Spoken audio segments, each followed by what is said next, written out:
Gary Vaynerchuk, host of Wine Library TV, a.k.a. WLTV, and this is BBQ Central. Happy to have you aboard here for the really big barbecue show. Boing. We cook because we have to, and we grill because we want to. Hit me! Fine, how's it going? You have a great show. I'm a big fan. Boing. So what seems to be the problem here? This man looks like he's dead, and he's in the crackle. Charbono! It's all about the charbono, dude! Succulent fish. What?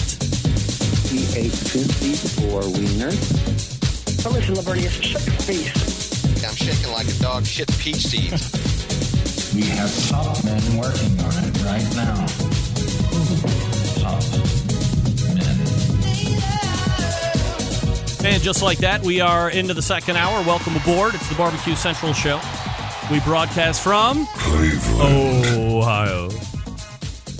And we talk about all things that are important to the world of barbecue and grilling. Still to come on the show tonight, Jeremy Umansky from Larder Delicatessen right here on the west side of Cleveland. The near west side, if you're familiar with Cleveland.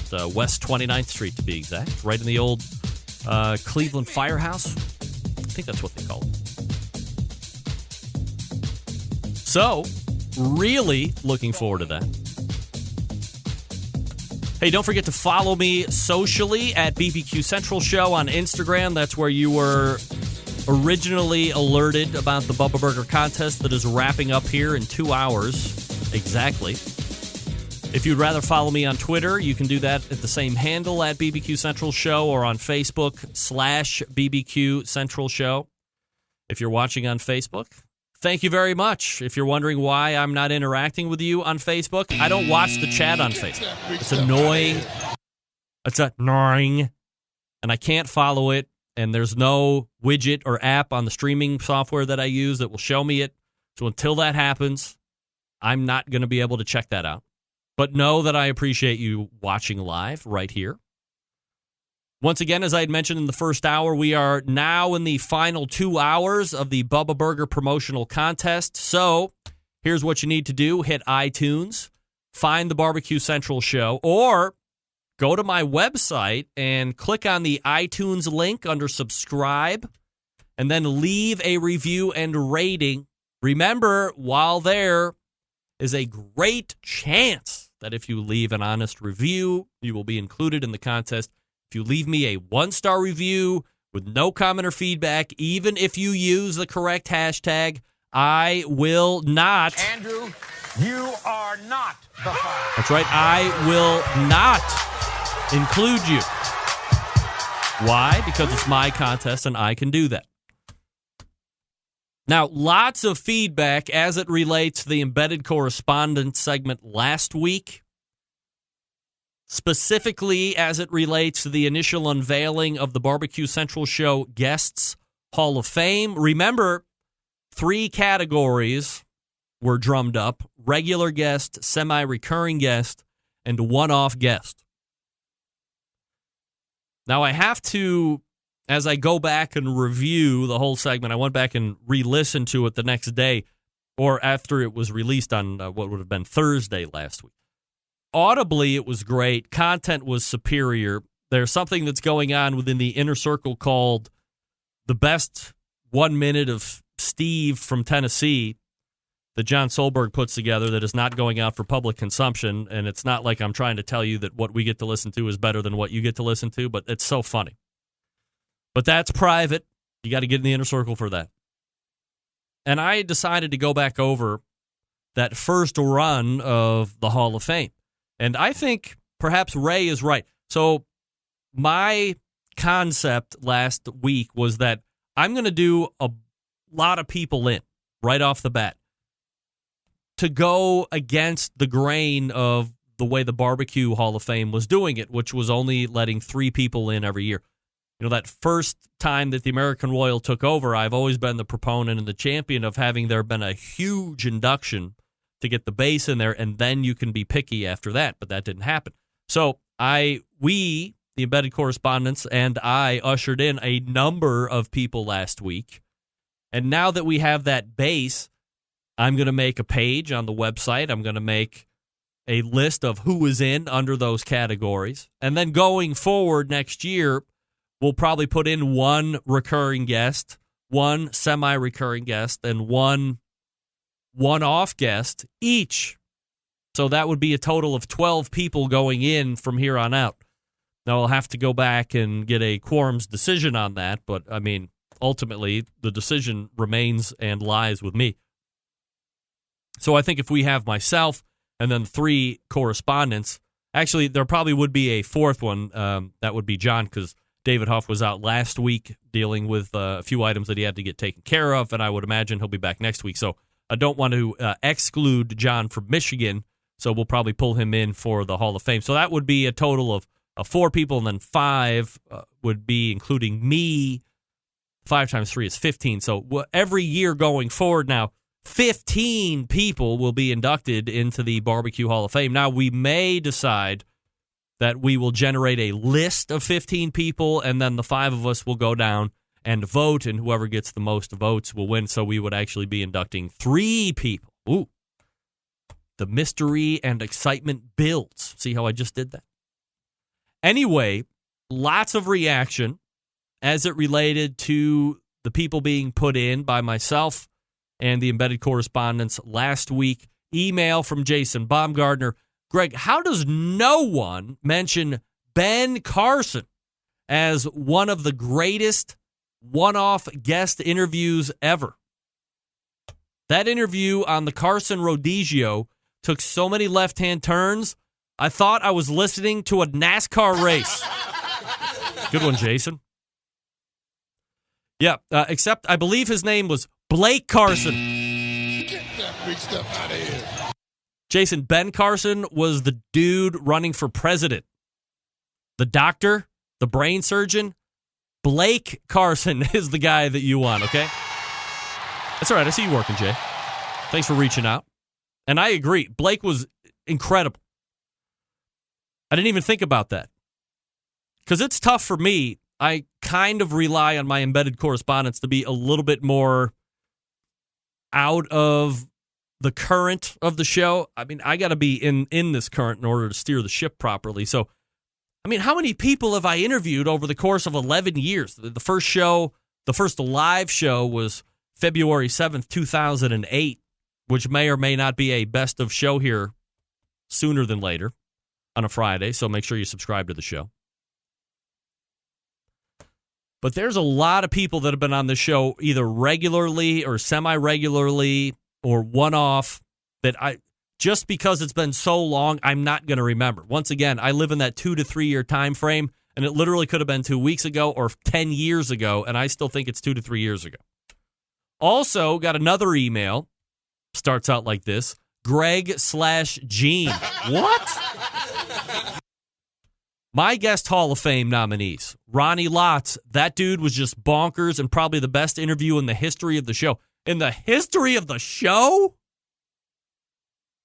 Damn, that's a strong statement to make. Best interview in the history of the show. That means ever. Ever? Also, Meathead, in your vernacular, he brings it real strong each and every time. Never can get enough Meathead, and the fact that he runs over each time proves that fact. He's the LeBron James of Barbecue Central show guests. Regards, Steve, don't booska my name Quaz. And just to make sure I don't mess up his name, he says, Quaz rhymes with bras. You know, like the woman's undergarment. So thank you, Steve Quaz. Yeah, I agree. Meathead is definitely in Hall of Fame. Ray Lampe, definitely in the Hall of Fame. Ray made a prolific acceptance speech at the end of the first hour. So if you're listening to this show first on podcast, make sure you go back and get the first hour and listen to Ray Lampe, who was not in his normal first segment at 9:14. He was at 9:35. But he made a great acceptance speech. I believe, if I'm not mistaken, asked me if there was a cash award. Ray, that was a little cheap. But if I have to pay you to keep coming on the show, you might have seen your last show. You didn't think I was going there, did you? You know it. Ronnie Lotz was the guy that was voted in by everybody except for the gentleman from Tennessee who had no idea who Ronnie Lotz was. The same guy had no idea that Diva Q had been on the show. Get that freak stuff out of here. Big fan. So if you have an idea of who you would like to see in the Hall of Fame or who you would like to nominate as well, more than happy to take those emails. Absolutely. John Dawson weighing in, subject line, PNWBA. Remps, you might take some solace in knowing that PNWBA stands for Pacific Northwest Barbecue Association, which is a bunch of clowns. Too much weed. What? Too much weed? Like pot? Damn, John. Lance Owens weighing in. Just gave you 5 stars. Just rated and hashtagged you. But not sure it goes live right away. So don't forget me in your contest. That other guy must beat a horse meat lover. Horse meat lover. Excuse the abbreviated response and any mistakes. This has been sent through the iPhone. Of course. I don't think Lance Owens typed that portion of it. But thank you for the 5-star review, Lance. And for leaving me an honest review. I can't wait to read it. Here's something else I can't wait to talk to you about. Traeger grills. Oh, I love mine. I have a Timberline 850. I'd love a Timberline 1300. Also, the Pro Series. I would love 2 or 3 of those. Because behind every great meal is a great grill, but not any grill, a Traeger grill. The Timberline, Traeger's most advanced grill yet. It allows you to grill, smoke, bake, roast, braise, and barbecue like a pro. No matter your level, thanks to the incredible wood-fired taste. Seriously, you don't know flavor till you're cooking with it. Traeger grills use all-natural hardwood pellets as fuel, so you're literally cooking with flavor. From low and slow smoked ribs to a seared steak, even a baked apple pie. What? Traegers can handle it all, and Traeger Timberline makes it even easier. Thanks to the Wi-Fi capability, you can check on your cooks, kick up temperatures, and set custom cook cycles anytime, anywhere, all right from your phone through the Traeger app. In fact, if I was cooking a brisket right now, I could go ahead and check on it. Find one at your local Traeger dealer or check them out online, TraegerGrills.com. Want to beef up that barbecue game? Hell yes, you do. Traeger Shop class is going coast to coast, bringing barbecue knowledge and amazing wood-fired foods everywhere they go.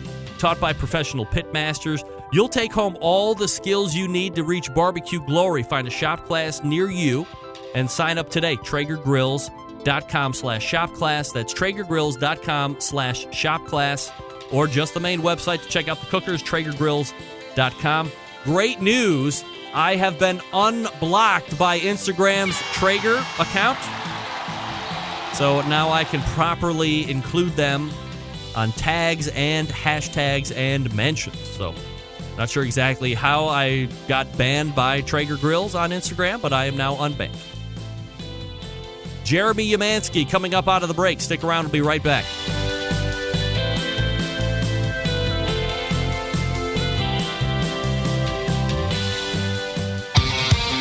The only show giving you a monthly visit from a doctor of barbecue. A man actually named Meathead. The author of a barbecue Bible. Bloggers, reviewers, competitors, and manufacturers by the dozens. It's the Barbecue Central Show. Once again, here's your host, Greg Rempe.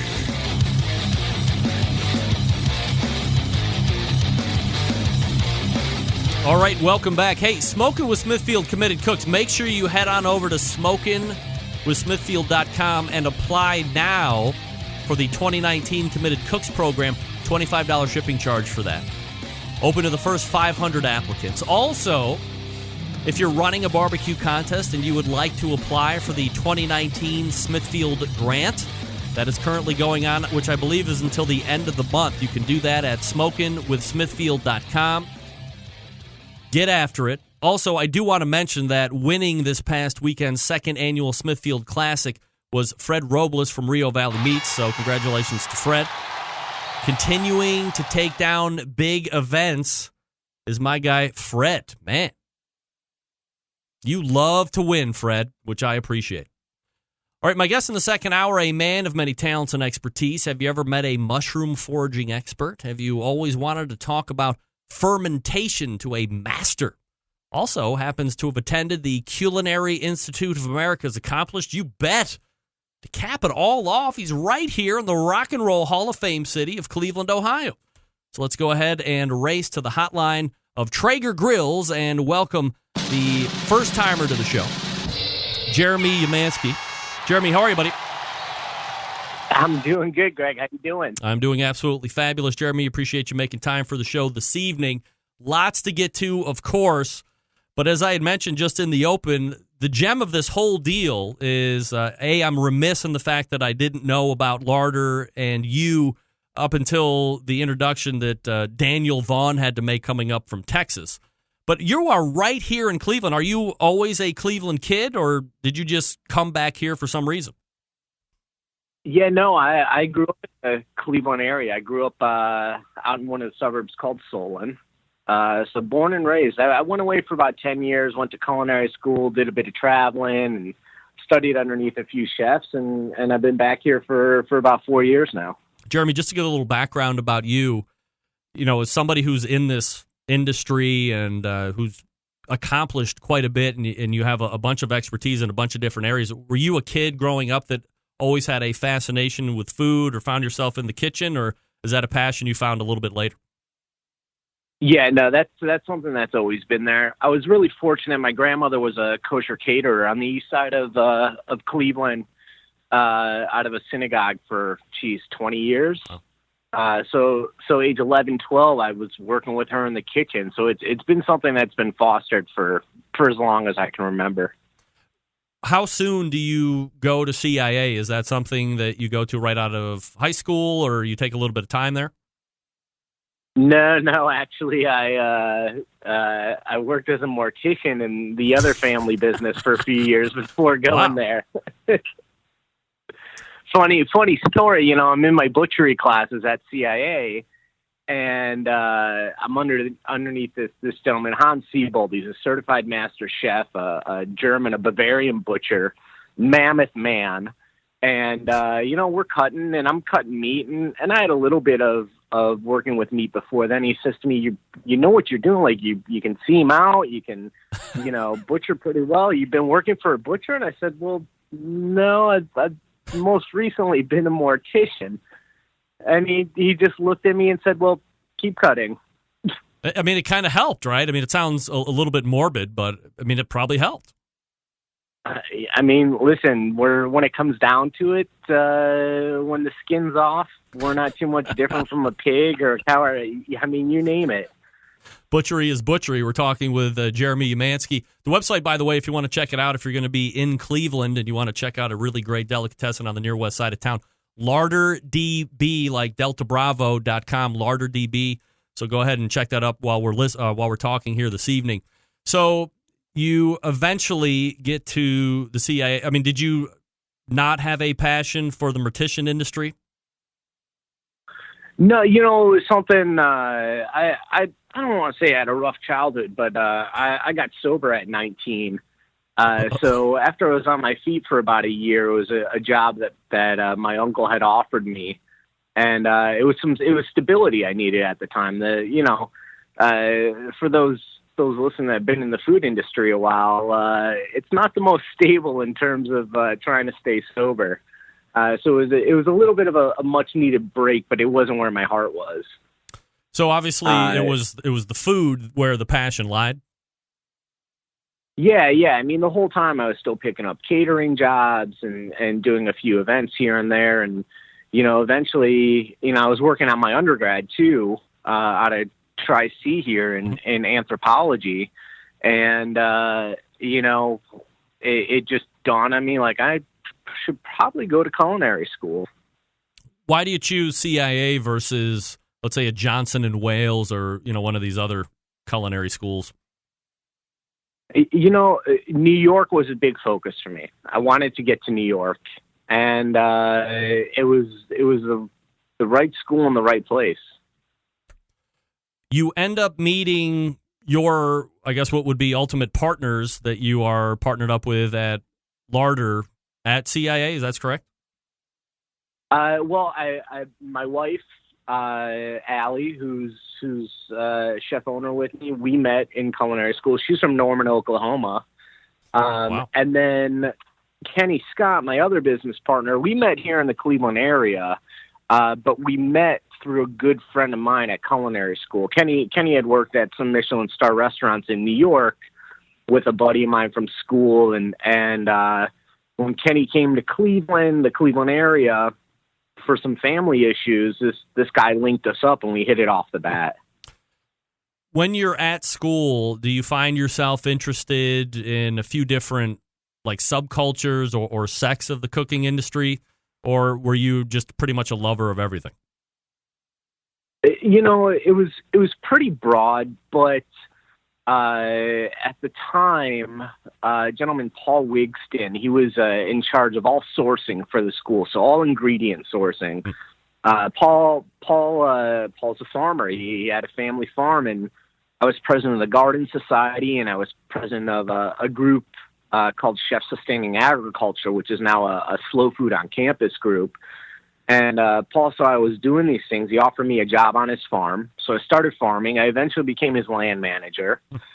During that time, too, I got to host a fermentation guru, Sander Katz, for almost 2 weeks in the Hudson Valley, and got to study with him. And that really spurred this path down for fermentation and meat curing.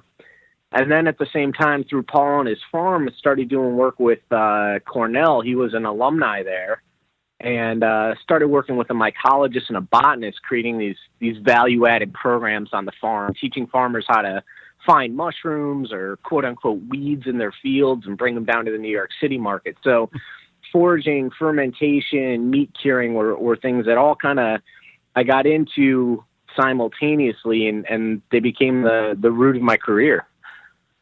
You go back to Cleveland, and is it the sole purpose to open Larder at that point when you get back? You know, not entirely. My wife and I had batted around the idea of, hey, let's get a stand in the West Side Market. I can sell wild mushrooms and some pickles, and she could do some baked goods. You know, we started looking into it and some of the politics and whatnot, and it just turned out to be not feasible. Plus, there was nothing open in the market. Right. So a friend of mine here in town, she introduced me to Chef Sawyer, and him and I hit it off right off the bat. Do you guys work together or partner on some things, or how does the relationship kind of grow? Yeah, you know, so he brought me on to oversee different aspects of research and development for the restaurant group, and helped them open Restaurant Trentina and establish a fermentation and foraging program there, and you know, integrate some of those things in the other restaurants too. You know, after I left, you know, to start and look at pursuing Larder. You know, we still work together. And most recently, past year and a half now, we've finished writing a book about vinegar. And it's coming out the end of this month, actually, the 22nd. It'll be released. It's called House of Vinegar. So we've had, you know, since working with each other, like there's been a great relationship through and through. Jeremy, let's go ahead. I couldn't answer. Go ahead. Yeah, go ahead. No, please finish. I was gonna say, like, I you know, honestly couldn't ask for a bigger cheerleader and colleague in the Cleveland area. Like, Jonathan's just fantastic. Jeremy, let's go ahead and get into the first subject tonight that I wanted to cover, which is mushrooms. And you know, myself, I'm a pretty big mushroom fan, probably at a very high level, nowhere near the intricacies or expert eyes like you have. But I like using them as a side dish or an accompaniment to a main dish. My wife, on the other hand, she hates mushrooms, so it's always a little bit of a battle here, and we like to, you know, happy wife, happy life. But you know, I'm so glad you're touching on this right off the bat, because here's the thing. So So they're in this area, in the Cleveland area, there's about 130 different species of mushrooms that you can eat.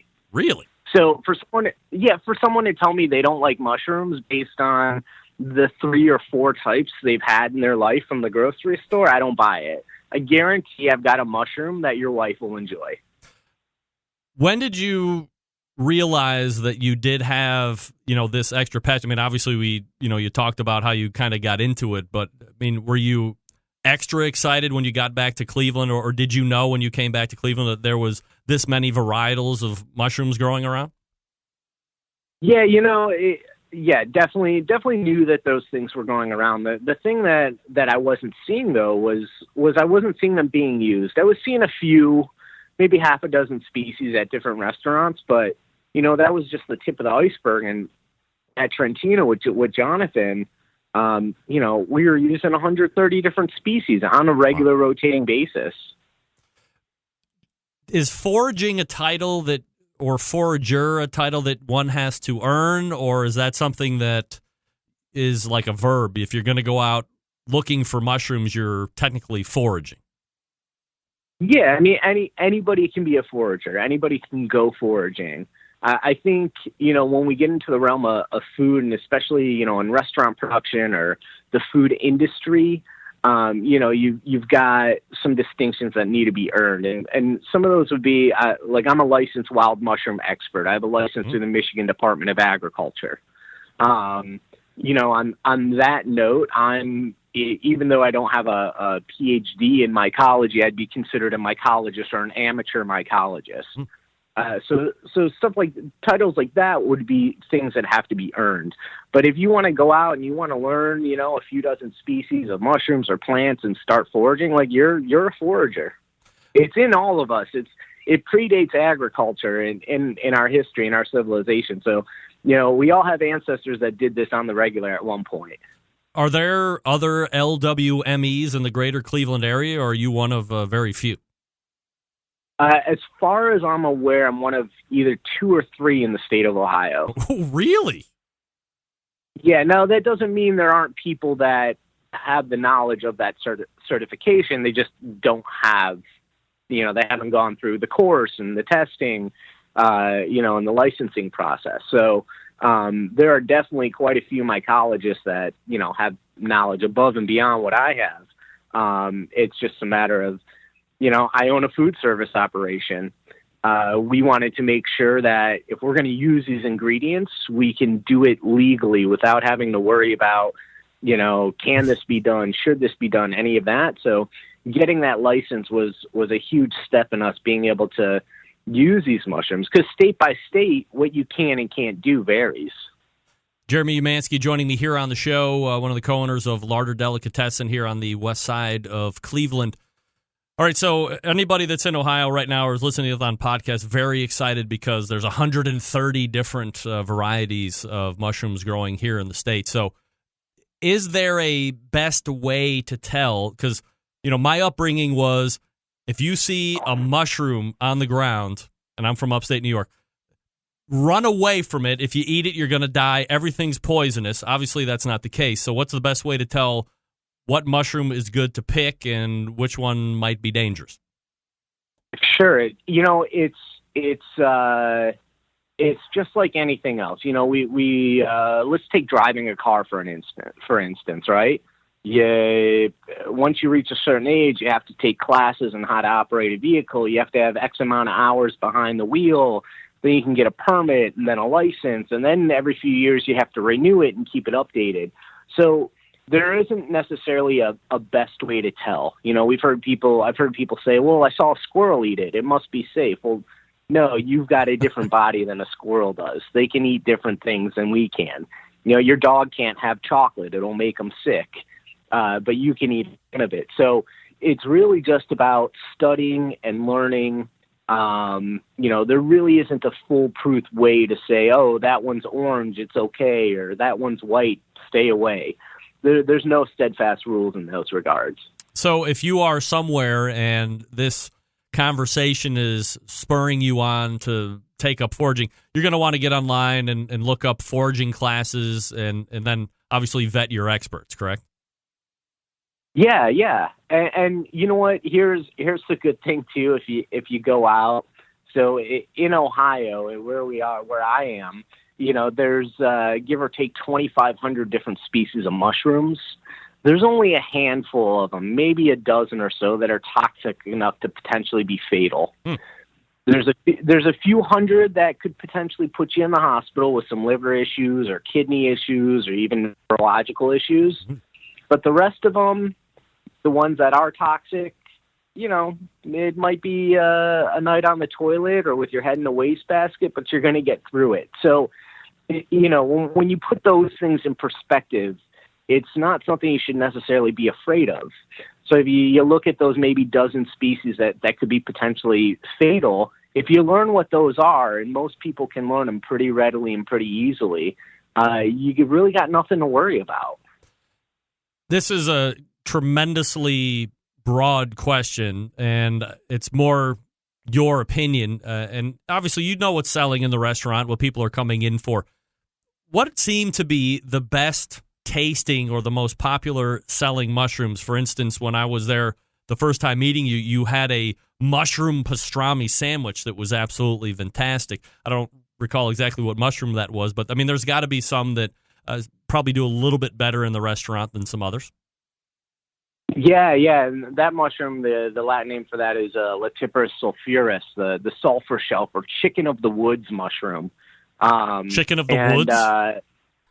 Chicken of the woods, and it's called chicken of the woods because if you kind of peel it and break it apart, we got a bunch of barbecue lovers listening. Like sure. Anybody that's barbecued some chicken and then shredded it, this mushroom has that same texture. It's not that it tastes like chicken. It literally, the fibers of it look like the muscle fibers of chicken when it's cooked. And it bites like chicken. It eats like chicken. That's why we use it for this mushroom pastrami or even this vegan pastrami. And that's a huge seller. I mean, I can make 50 pounds of that and be sold out within 2 days. That's a lot of mushrooms to sell. Is it a different process to make a mushroom pastrami than it would be getting a brisket and making that into pastrami? I mean, obviously I can tell where the obvious differences are, but as far as process is concerned, is it something similar? It's identical. The Really? great thing is it's faster. So, we take the mushrooms, we cure them, and we use salt and we use this Japanese mold Koji, which you and I have touched on a little bit before. So we cure them with that. After that, they get crusted with our pastrami spice mix. They go into the smoker, they smoke off, and then we finish with a quick steam shallow braise. So it's literally the same exact process for making like Romanian-style pastrami.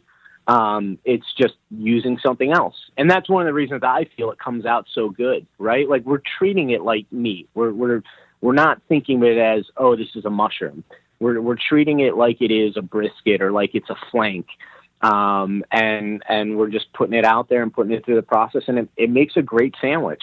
If you eat it by itself, you're like, oh, this is not pastrami. But when you have the whole sandwich with the rye bread and the mustard and the sauerkraut, I mean, it's a damn good sandwich. It's a meaty sandwich. And I'm not a vegan guy or a vegetarian guy or anything like that. I'm your prototypical, I like meat kind of guy. And the sandwich ate like a meat sandwich. So do you find that your clientele, Jeremy, is a little bit more open-minded or willing to try things that are a little bit out of the ordinary? I mean, you are a delicatessen, certainly by name, and a lot of the other stuff that's happening in there would remind you of a delicatessen, but then you also separate yourself quite a bit with some of the offerings that you have there. Do you think that your clientele is a little bit more open? Yeah, I think they are. And I think here's one of the key things in our approach, right? You can make food that's going to appease people of a certain diet persuasion, let's say vegans, right? You can make vegan food. And in my opinion, a lot of vegan food out there is lacking and it's stigmatized and whatnot. Or you can make vegetables and vegetable-based food for carnivores. And I think that's the approach we've taken with something like that mushroom pastrami. and some of the vegetable charcuterie we're making now too, that gets like smoked and dried out, and same exact process as making, a sopressata salami or a bresaola or that sort of thing. So when you really, it's all about the ingredient and how you treat it, that method and that technique behind it. Jeremy Umansky joining me here on the show. Jeremy, we could talk about mushrooms here probably for the next hour or so, but I wanted to switch topics and get to Koji. Can I hold you over one more segment and we can hit on that? Yeah, all right. Of course. Hold on one second. We'll be back with more Jeremy Umansky right here local in Cleveland, believe it or not. Jewel for me. Sucks if you're not in Cleveland. But you can come and visit. We're happy to have you. Both of us are happy to have you. Let me talk to you quickly about Big Papa Smokers, the one-stop online shop for all things barbecue.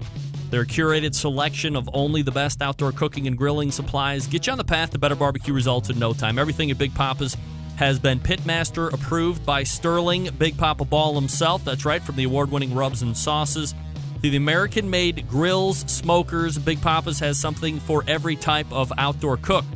Now, they got that championship rub. The Sweet Money, the Cattle Prod, the Cash Cow, all proven winners on the competition circuit and in the backyard. They offer 13 perfectly balanced flavors that will transform ordinary meals into extraordinary. They also have that partnership with Simply Marvelous Barbecue, and they together form the West Coast Offense. Continues to win and dominate on the competition scene, so check them out if you're not familiar.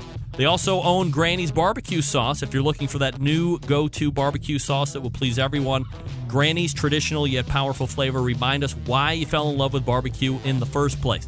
And aside from the premium selection of rubs and sauces, they also offer the very best charcoal, pellet, and wood cookers available on the market today. If you're looking for a versatile smoker that's easy to use, check out the Mac 2-Star General Pellet Grill. Big Papa Smokers, the exclusive Mac dealer, and even offers special packages. Not a fan of the pellet smokers? All right. Try the Old Hickory Ace BP, the only charcoal smoker that Big Papa trusts on a competition trail. And if you're a backyard hack like me, looking for a durable and versatile grill that will last forever, the M Grill from Texas, just what you need. They're built like tanks. Not sure what grill you need? You really can't go wrong with any of the smokers featured on BigPapaSmokers.com. They have something for every kind of cook and budget. So here's what you do. If you have any questions, you call them 877-828-0727. That's 877-828-0727. Or shop their website at BigPapaSmokers.com. That's BigPoppa Smokers.com. We're back with more Jeremy Umansky from Larder right here in Cleveland. Stick around. We'll be right back.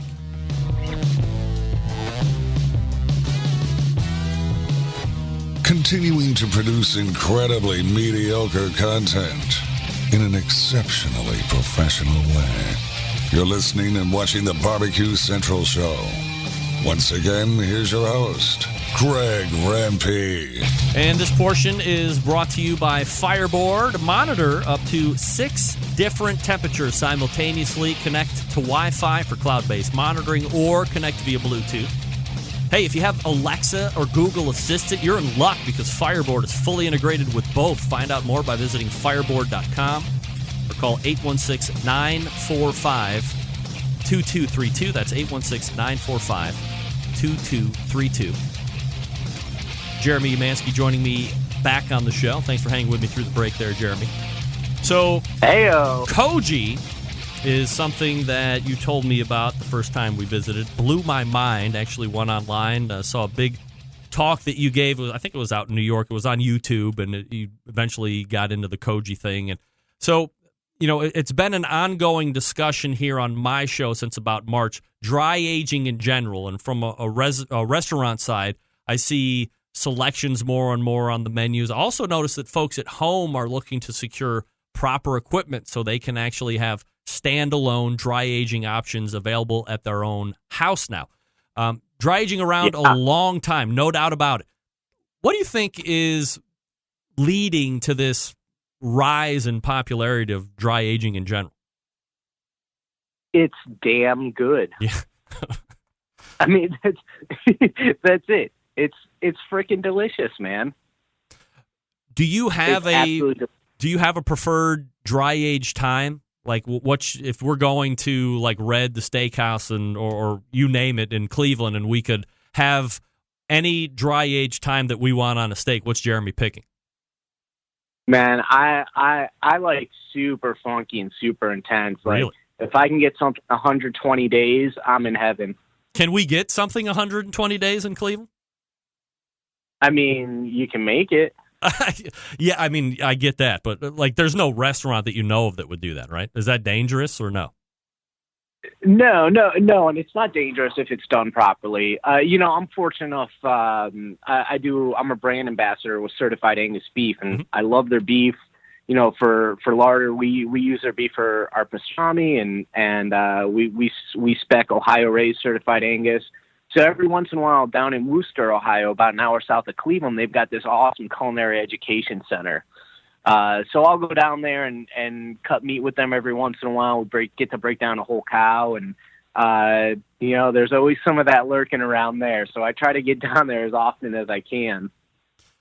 So normal dry aging takes time. We know that. It's whole part of the process. I mean, it's in its name, for crying out loud. But with the use of this thing called Koji, there might be a whole new world revealed to us, both, I guess, from a restaurant side and an end user side. So let's start with this. What the hell is Koji? Yeah, so it's mold. And, a lot of times that scares people, right? Right away, like, grab the bleach bottle or throw the leftovers out. But, mold's been used in food production for a long time. I mean, cheeses, chocolate, and coffee go through a molding process. Some breads do. Anybody who loves charcuterie, that white stuff, that white powdery stuff on the outside of your salami or whatever it is, that's mold. Country ham lovers, I mean, those things get covered. So mold is integral in food production. And this mold specifically, historically, it's been used to make sake, which who doesn't love getting a buzz on, and miso and soy sauce. So it's been used in food production for a long time. How do you go about making it? Or do you have to find it somewhere? Well, there's like most things, there's an easy way and there's a more intricate way. Is there a proper way between easy and intricate? You know what? There's if you ask the Japanese, yes, there's a proper way to do everything. Right. I mean, they've refined and codified this process. They've elevated it from like producing a food to creating a masterpiece, right? So they have the traditional production of this mold is very, very specific, and it's, entrusted from master to apprentice and so on and so forth for generations. I mean, to get a mold, you need these spores. They're the fungal equivalent of a plant seed. I source them direct from a Koji producer in Japan. Wow. He's a 28th generation producer. 28th? And his family, 28 generations. And, wow. and all his family has ever done is grow this mold out to get these spores and then sell them to like miso makers and sake makers. So like I said, the Japanese have developed a correct way, but for people just getting into it, you can easily source a derivative, a Koji-made product that you use in another food on Amazon. You can find some of the stuff in some Chinatown markets. Like it's out there. You just have to know where to look and what to look for. And there's many derivatives of this mold. It can be grown on rice or barley, and you can find it once it's been grown on there and dried. You can find this sweet porridge they make out of it called amazaki. And amazaki, if you were to add yeast to it, you'd end up with sake eventually. And then you can find another porridge, a salted one called shio koji, which that's the one traditionally was used to bury a piece of fish in or bury a piece of steak in before you cooked it to help flavor it and do all these really cool things that Koji does. So you can get all those products pretty easily just by searching around Amazon.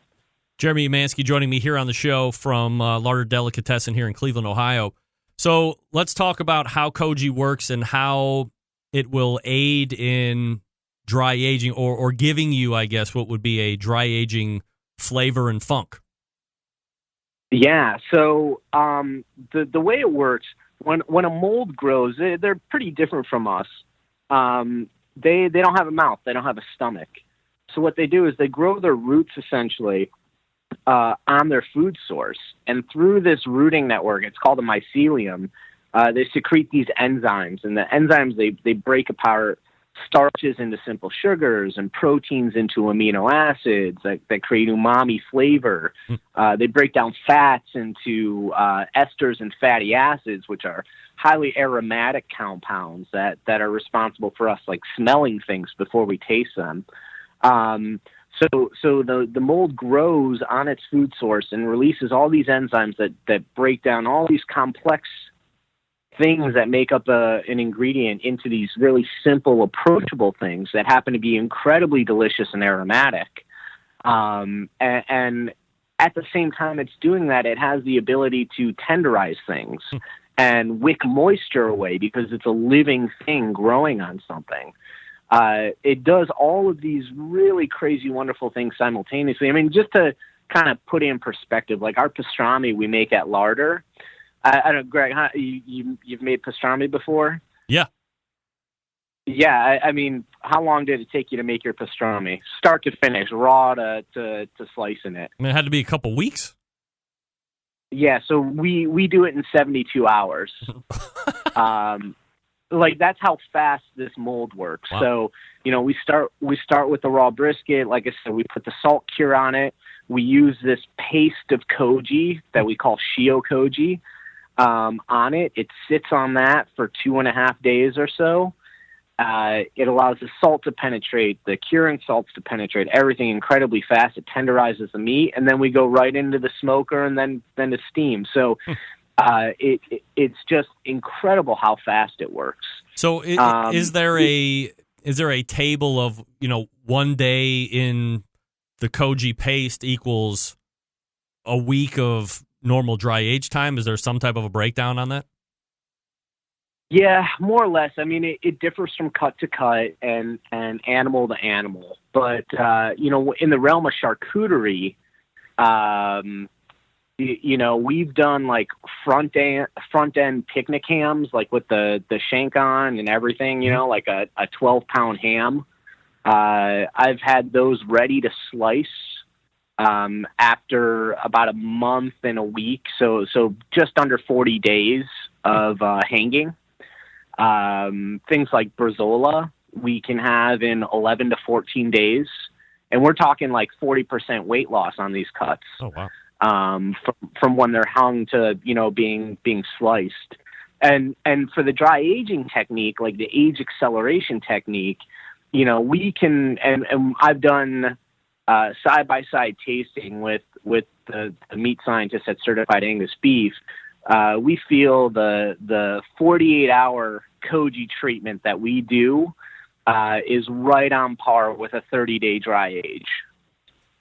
So that time frame, though, is, I mean, how I understand it, 30 days is tenderization, not necessarily building on any funk. So if you want to would you keep it in then another 2 extra days or 48 hours in order to get closer to 60 days where you're starting to get some of that funk taste? Well, here's the whole thing. Koji itself kind of brings about like these Parmesan-y kind of funk notes, these mushroom Parmesan-y notes. So you still get some of that with the koji.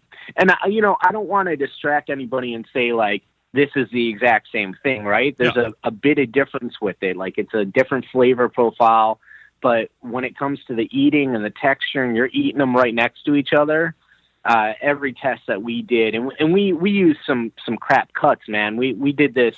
We were like, let's do this with eye of round, and it beat it out every single time. Once you've achieved the time frame that you want, do you have to wash off the koji first and then like pat dry, and then you're off to the races like you would prepare a normal steak? No, essentially, so for the age-accelerated technique, literally, and this is the mind-boggling part, we actually grow the mold on the meat. So we take a piece of meat, we season it with a little bit of salt and sugar, And this does a couple things. That's your seasoning, right? You're not going to have to season this again when you cook it. But it also, on a whole muscle cut, both the salt and the sugar are antimicrobial, right? They kind of ward off, surface-dwelling bacteria that could potentially be harmful. And they also help to draw a little bit of moisture to the surface. So after we season it, we put a mixture of these Koji spores, like the seed, and rice flour on the outside of the meat. And then, you ready for this? Then we hold that meat between 80 and 90 degrees Fahrenheit and 95% humidity for 48 hours. So once that happens, we've got this beautiful bloom. I mean, the piece of meat looks like a piece of brie or camembert. Right. It's got this fluffy white bloom on it. And from there, you just cook it. We don't scrape that off or anything because there's a lot of flavor in that itself. And the crust that it lends to when you cook, I mean, you can't beat it. Because on a normal dry-aged steak, you got to go through the process of cutting that shell off on the outside. Yeah, the shell, you've lost a ton of water weight. Right. As fast as Koji grows, that 48-hour period, and a lot of times it's even less than that. It's closer to 36 hours. We are losing some water because the mold is sucking water out of the meat to actually live. It needs it. But we're not losing nearly as much as if you were to actually hang a piece of meat for 30 days, or even longer. So you get something that's not only incredibly tender and like supple and succulent, but it's ridiculously juicy. It's as juicy as an unaged piece of meat, which there I think is like one of the added benefits to this. So do you want to do this with a strip loin, or as you said, like a bigger cut, or can I get, a 1.5 pounds of ribeye steak and then apply this Koji paste and let it go for 48 hours and just cook the steak? You bet. I mean, and listen, name a protein. My original test with growing this mold is, we went on to find out that until I actually started growing this mold on the surface of meat, nobody had ever done that before. My original tests were with scallops. Really? Holding them at 90 degrees and 95% humidity for 2 days. Those were I figured if I could get these to survive that process, like I could do anything. And since then I've done, you name it, squirrel to llama, beef, a plethora of different seafoods. Like it lends itself. Some are trickier than others to just get it done right. But I mean, you could do anything, any cut, any size. One of our dream projects we're hopefully going to be getting going soon is to do a whole beef steamship. So the steamship round, yeah. It's the whole back leg of a cow. Yeah. So that's one of our dream projects we're gonna get going. We want to do one that we finish off in the smoker and cook off, and then we want to do another one that we hang for a few years like you would a prosciutto. There's a guy out in L.A. right now, Adam Perry Lang, obviously Pat LaFrida, really big on dry aging, tens of thousands of pounds of beef.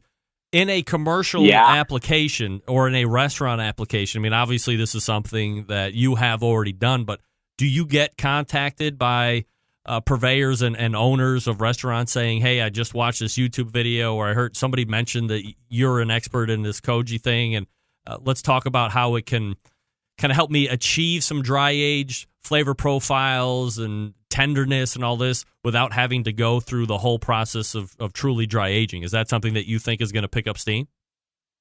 I can tell you it already has. I mean, I've been everywhere from McCarthy, Alaska, to Austin, to New York, San Francisco, working with chefs across the country and teaching them. I've had, just in the past year, students from northern Italy, somebody from Costa Rica, and a student from Tasmania literally come to Cleveland to study with me to learn these techniques. So it's rapidly catching on in the culinary world. What can I say? We could chat for like another 2 hours, but I know you're staying up late for me because there's an early bell tomorrow to get Larder back open and serve the great people of Cleveland, Ohio. In the meantime, we are talking with Jeremy Umansky, and the website again, Larder DB, as in Delta Bravo, larderdb.com. Jeremy, really appreciate the background tonight, talking about Koji and also talking about the mushrooms. Lots more that we can chat about here in the future, but once again, thanks so much for doing it. Yeah, for sure. And Greg, we'll have you come in. You'll come in for one of our Koji classes. Yeah. Anybody in the area that wants to learn about this and how this is done and kind of see all these, it's mind blowing. It's magical. It's mystical, but it's also vetted science and food tradition too. So, we got resources here for people to come enjoy and learn about it. Looking forward to it. Thanks again, Jeremy. Hey, you're welcome. Have a great night. Thanks for having me. You got it. There he is, Jeremy Umansky. All guests appear via the Traeger Talking Grills about hotline. Koji. Are you excited? Who's excited? Man. John Dawson saying, I'd love to hear Meathead's wife take on this craziness. Craziness? John, what are you talking about? Can you imagine if you can get a 30-day dry-aged product in 72 hours, or I guess what would be like a 30-day dry-aged product? Pat LaFrida is slotted to come back on this show towards the end of this month as well. I'm going to be talking about Koji with him, whether he knows it or not. I can actually guarantee you, I know he doesn't know it, but we're going to be talking about it. Just to see what kind of experience he has with it. According to Jeremy, catching on like wildfire. You know what else is great? Southside Market and Barbecue. That's right. Attention, folks in the business of barbecue. First things first, let me tell you quickly about Southside Market and Barbecue. Established in 1882, Southside Barbecue's oldest barbecue joint in Texas. They've been owned and operated by the same family for 3 generations. By the way, did you hear Jeremy say that the people that he gets the Koji spores from, 28th generation? There's got to be some money in that. Or they really like not making money for 28 generations. Anyway, Southside offers premium Central Texas barbecue products, slow smoked over real wood, shipping, distributing, manufacturing sausages for companies across the U.S. From food trucks to multi-chain restaurants, Southside sausage can be on your menu too. All meats are processed on the USDA on-site inspected facility. Trusted partners with a focus on quality and, most importantly, authenticity. Wholesale options available, shipping nationwide via the FedEx. Food service distribution via Sysco, U.S. Food, and Martin Foods, just to name a few. Company packaging capable, that's right, from research and development to package completion. They can follow your recipe, or they can help you develop something brand spanking new. How about this? Private label opportunities available. That's right. If you're somebody that has a restaurant or a food truck, or maybe you're somebody like me and you're looking to add a new revenue stream to the already set up shop, and you think that could be sausage or barbecue meats or something like that, Southside ready to private label their already successful products in your name. For instance, I could have Barbecue Central beef sausage, but in reality, it's Southside Market and Barbecue's beef sausage. Yeah, everybody wins in that regard. Check it out. Really popular and a hugely growing segment. Here's the payoff, folks. 10% off your code for online orders when you use code BBQ Central. That's one word, all lowercase, BBQ Central at checkout when you visit SouthsideMarket.com. That's SouthsideMarket.com. 10% off all online orders, BBQ Central. We're back to wrap the show quickly right after this. Stick around. We'll be right back. Whole packers, full racks, legs and thighs, injecting butts. If you've never heard this before, you might think you found the best XXX show ever. Let's get back to the most homoerotic host out there today, Greg Rempe. All right, welcome back, and thanks again to Jeremy Umansky for joining me last segment talking about Koji and talking about mushrooms. 130 different mushrooms growing right here in the Buckeye State. All right, let's wrap it up all the way back in the first hour. We talked with JD, Jimmy Daniel from Primitive Pits, primitivepits.com. Check it out if you're into those, I guess what you would call Texas off-style pits. Ray Lampe joined me in the Ask Dr. Barbecue segment. October 17th, the hard open date. We'll see how that one turns out. Originally, it was tomorrow, October 3rd. And then in the second hour, my man Jeremy Umansky from Larder, larderdb.com, his website. Check him out if you're in town. Big show planned for you next week. As always, September 11th, 2001. I will never forget. Until next Tuesday at 9 p.m. Eastern Standard Time, this is your program host and proud U.S. American, Greg Rempe, saying good night now. Hi, this is Greg Rempe, host of the Barbecue Central Radio Show. And you are listening to BCRN, all barbecue and grilling all the time.